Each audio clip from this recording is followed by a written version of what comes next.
ఆయన అన్నారు వరం ఇస్తావా? మళ్ళీ ఇదో మోహం, వరం ఇవ్వడం శాపం ఇవ్వడం ఏమిటి ద్వంద్వాలు?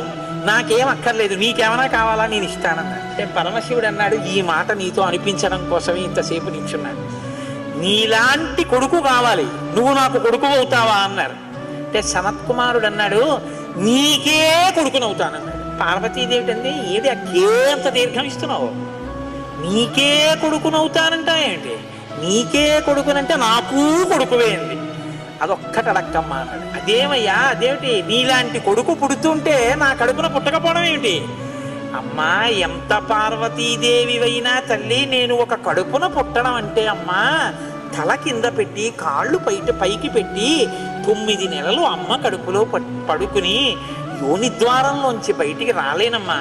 శివకుమారుడిగా పుడతాను, నీకు కుమారుణ్ణే తప్ప అమ్మ నీ కడుపున మాత్రం పుట్టను. అంటే ఆవిడ చిన్న బుచ్చు. అయ్యయ్యో,